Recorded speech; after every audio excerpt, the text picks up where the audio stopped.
I, 29 male, moved out of the apartment I share with my girlfriend Celia, 31, yesterday. Took everything that was mine, which turns out was basically everything. We'd been together for 4 years, living together for 2. Started great. Then the rules began. First, it was small stuff. No shoes past the entryway. Fine, reasonable. Dishes immediately after eating. Sure, good habit, but it snowballed. Fast. By year 2 of living together, I had a literal printed list of household guidelines taped to the fridge. 37 rules. I counted. Some highlights. No friends over past 8 p.m. on weeknights. Pre-approval required for any purchase over $20. Mandatory couple time, 7 and 9 p.m. daily. No phones, no TV, just connecting. Specific shower schedule. Her. Mornings me. Evenings only. No eating in any room except kitchen. Weekly relationship check-ins with written feedback. No gaming on weekdays. Groceries only from her approved list. Laundry done her way. Folded her way. Put away immediately. I went along with it. Kept the peace. She'd say it was about respecting our shared space and building healthy habits. Meanwhile, she broke her own rules constantly. Her friend Jade stayed till 11 p.m. Tuesday. That's different. She bought a $200 purse without asking. I don't need permission for personal items. The kicker was I paid 75% of everything. Rent, utilities, groceries. Her job as a social media consultant. She managed 3 small business Instagram accounts, brought in maybe $1,200 per month. My IT job covered the rest. But somehow, I needed permission to buy a $25 game on Steam. 3 days ago, the explosion happened. I bought a pizza on my way home. Didn't realize we were out of her approved dinner ingredients. Was tired, grabbed a large pepperoni. The war crime, apparently. You didn't check the meal plan. Celia, it's just pizza. I was hungry. It's about respect. The plan says Tuesday is salmon. We don't have salmon because you were supposed to shop Monday. I worked late Monday. You were home all day. Wrong thing to say. She went nuclear. Screamed about my lack of commitment to our systems. How I constantly undermined her efforts to build structure. How I was sabotaging our future. Then she said it. The magic words. If you don't like my rules, leave. Something in me just clicked. For years of walking on eggshells, following arbitrary rules that only applied to me, asking permission to live in my own home. Done. Don't mind if I do. She laughed. That bitter, condescending laugh. You're right. You wouldn't last a week without me keeping your life together. I didn't argue. Just went to bed. Yesterday morning, she left for her yoga brunch shopping routine. Every Wednesday, like clockwork. I took the day off work. Rented a U-Haul. Started packing. Here's what I took. All furniture. I bought it all. TV, game systems, electronics, mine. Kitchen appliances except her Vitamix. Bedding, towels, I bought them. All streaming passwords. Change them first. My name off the lease. Month to month, thank God. Every subscription canceled. Her supplementary credit cards, canceled. Utilities, cancellation notice for end of month. What I left. Her clothes and personal items. Her beloved Vitamix. The printed household guidelines on the fridge. A sticky note. Per your request, I've left. Rent is due on the 1st, Jake. My phone started blowing up around 4 p.m. 63 texts. 29 calls. Voicemails getting progressively more unhinged. Is this a joke? Where's the TV? The power is scheduled to be shut off. Jake, this isn't funny. My car got declined to Whole Foods. You can't just leave. I make the rules. You don't get to just decide. Come back right now. This is theft. I'm calling the police. Please, baby, I didn't mean it. You're overreacting to one little fight. Where am I supposed to live? I'm crashing at my buddy Tomas's place. Sitting here with a beer, watching Netflix on my TV, eating takeout straight from the container like a savage. No meal plan. No scheduled couple time. No written feedback about my areas for improvement. Peaceful. She wanted me to follow her rules or leave. I left. Turns out when you make ultimatums, people might actually take them. Update 1. The entitlement escalation has been educational. Day 2 started with her showing up at my work. Security has her on camera having a complete meltdown in the lobby when they wouldn't let her up without an appointment. Apparently screaming, "I'm his girlfriend," doesn't override corporate security policy. Who knew? She pivoted to my phone. "Celia, we need to talk like adults." Me, "You told me to leave." I left. "Celia, I was upset. You don't just abandon someone over one fight." Me, "It wasn't one fight. It was 37 rules and 2 years of double standards." "Celia, those guidelines were for US. To help you be better." Me, "They only applied to me. You broke them constantly." "Celia, I made them so I can adjust them." You're not mature enough to know when flexibility is appropriate. The delusion. Actually stunning. Then came the financial reality check. See, Celia had gotten real comfortable with a certain lifestyle. Weekly yoga classes, $150 per month. Regular Monty Python, $200 per month. Her organic grocery addiction, $600 per month easy. Random Target runs. All on credit cards I paid off monthly. Her own credit? Trash from her preemie shopping habits. That's why she was supplementary on mine. By afternoon, the tone changed. "I can't afford the apartment. The landlord says I'm not on the lease. I need money for groceries. This is financial abuse. You OWE me support." I structure my whole life around our relationship. That last one. Structure her life. You mean sitting at home, making TikToks while I work 50-hour weeks?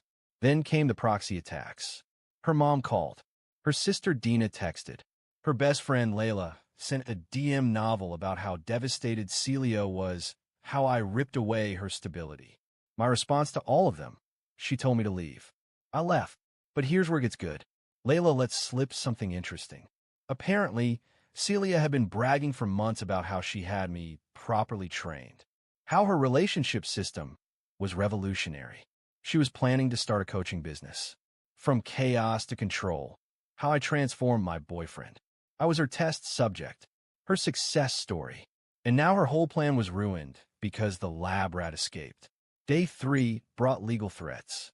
She found some template online and sent me a formal demand for 3 months of transition support, $6,000. Return of shared property, everything I took. Compensation for emotional damages. Payment for her to reestablish housing. I forwarded it to my cousin, who's a paralegal. He laughed, said it looked like she Googled how to sue boyfriend and copy-pasted the first result. Then, the real kicker. Tomas came home from work with gossip. His girlfriend works at the same yoga studio Celia goes to. Apparently, Celia had been telling everyone for weeks that she was planning to upgrade from me once her coaching business took off. That I was practice for the real relationship she'd have with someone more successful. But she needed me to keep paying for everything until then. So much for being devastated about losing the love of her life. I'm looking at apartments tomorrow. 1 bedrooms. No rules on the fridge. No mandatory feedback sessions. No pre-approval for pizza. Freedom tastes like pepperoni. Update 2. The extinction burst is real, but make. If financial desperation with a side of delusion. First, she tried emotional manipulation. Showed up at Tomas's place at 11 p.m. Sunday with a box of my stuff I didn't even want, old college textbooks, some USB cables. Mascara strategically smeared, wearing the dress from our anniversary dinner. I just wanted to return your things. I'm not the type to keep what's not mine. Noble. Except she was angling to get inside. When Tomas didn't bite, she tried peeking around him. Is Jake here? I have his things. You can leave them. I'll make sure he gets them. I need to talk to him. Just 5 minutes. He said no contact. Then the mask slipped. This is kidnapping. You're holding him against his will. Tomas, bless him, just said, "Lady, he's at the gym." Also, that's not what kidnapping means. And close the door. But the real entertainment started Monday. Remember her Instagram coaching business dream? Well, she decided to launch it. With me as the unwilling case study.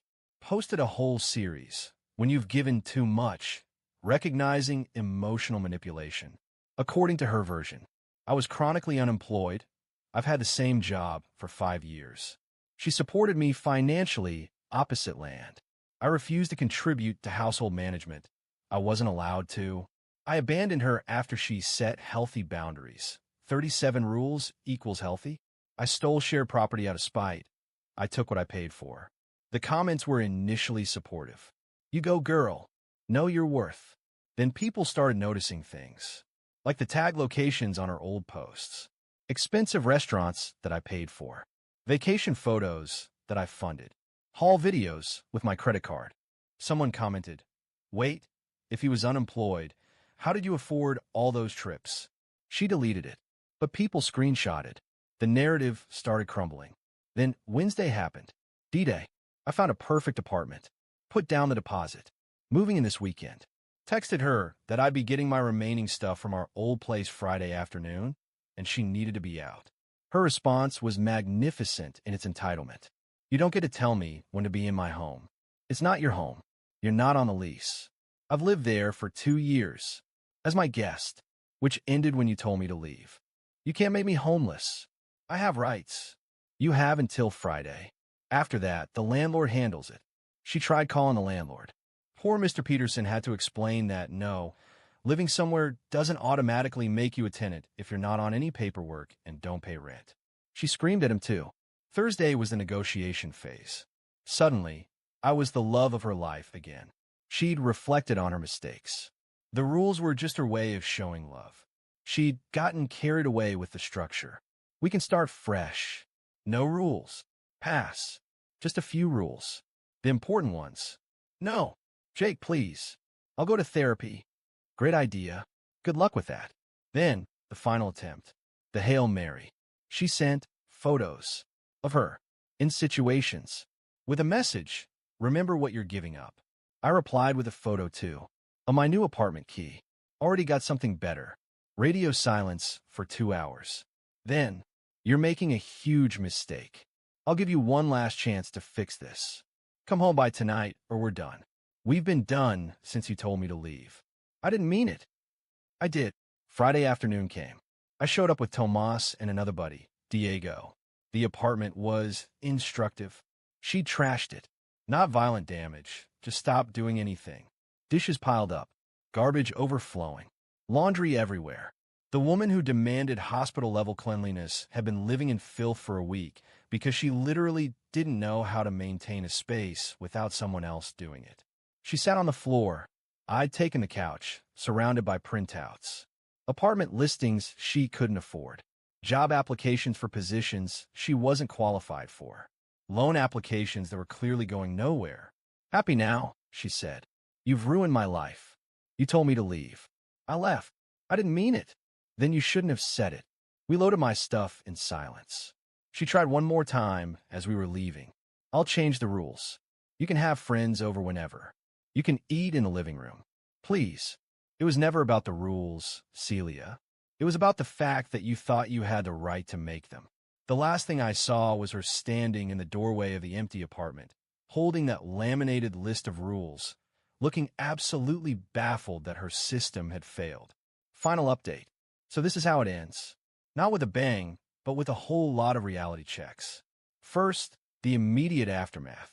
The landlord evicted her, not out of spite, but because she couldn't pass the credit check to take over the lease. She tried to squat, claimed tenant rights. Mr. Peterson had to get the sheriff involved. Took 2 weeks, but she was officially out. Where'd she go? Back to mommy and daddy. At 31. But she wasn't done with me. Oh no. She had one more card to play. Small claims court. I got served 3 weeks ago. She was suing me for unlawful eviction, $3,000. Theft of shared property, $5,000. Financial abandonment, $4,000. Intentional infliction of emotional distress, $3,000. $15,000 total. For leaving when she told me to leave. I hired a lawyer. Not because I was worried, but because I wanted this done right. Cost me $500 for the consultation and court appearance. Best money I ever spent. Court day was last Tuesday. She showed up in what I assume was supposed to be her serious businesswoman outfit. Her dad was with her. She'd printed out everything. Our text conversations, her household guidelines, bank statements, even her Instagram posts, the ones that didn't contradict her story, anyway. The judge was not impressed. Judge, Ms. Celia, were you on the lease? Celia, no, but, Judge, did you pay rent? Celia, we had an arrangement. Judge, did money from your account go to the landlord? Celia, no, but I contributed in other ways. Judge, how? Celia, I maintained the household. I created systems. Judge, did Mr. Jake ask you to leave? Celia, I didn't mean it literally. Judge, but you did say it? Celia, yes, but it went downhill from there. She tried to claim the furniture was ours because she'd helped pick it out. The judge asked for receipts. All in my name. She claimed financial abandonment. The judge noted she was never financially dependent on me as we weren't married and she had her own income. The emotional distress claim? The judge actually asked her to explain how me complying with her request caused her distress. Best part, my lawyer presented her Instagram posts. The ones about her revolutionary relationship system and how she was going to upgrade from me. The judge asked if she'd been planning to end the relationship anyway. She stammered. Her dad looked confused. Guess she hadn't told him that part. Verdict, case dismissed. All claims. She owes me $500 for my legal fees. But wait, there's more. Remember her big coaching business idea? From chaos to control. She actually tried to launch it. Made a website and everything. Posted testimonials from friends, fake. Created a $299 course on relationship architecture. Sold exactly zero. Turns out nobody wants relationship advice from a 31-year-old who lives with her parents and sued her ex for following her. Instructions. Her Instagram following tanked. From 2,000 to maybe 300. The yoga studio quietly suggested she find another location. Tomas's girlfriend overheard the manager, saying Celia was too dramatic for their peaceful environment. Those 3 small businesses she did social media for, they dropped her. One of them hired me to fix their website. During the meeting, they mentioned their last social media person went off the rails and started posting about her personal drama on their business account.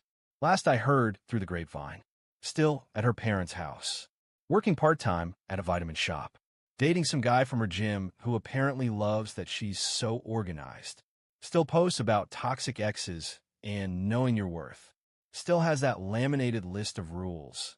Her mom found it and threw it out, but she reprinted it. Me, living my best life. My apartment is clean, but lived in. I eat pizza in bed sometimes. I have friends over whenever I want. I bought a PS5 without asking permission. I'm dating someone who thinks rules in a relationship should be things like be kind and communicate openly, not fold the fitted sheets into perfect squares. Funny thing about ultimatums. When you tell someone, do this or leave, you better be prepared for them to leave. And when they do, you don't get to cry about it. She was right about one thing, though. I wouldn't last a week without her keeping my life together. I've lasted a month, and it's been fantastic. To everyone saying I was too harsh, she literally told me to leave. I literally left. Actions meet consequences. To everyone who's been through something similar, your peace of mind is worth more than their rules. And to Celia, if you're reading this, hi. I know you still check my socials, thanks for the push. Leaving was the best thing you ever told me to do. Peace out. I bought a pizza to order, without checking a meal plan.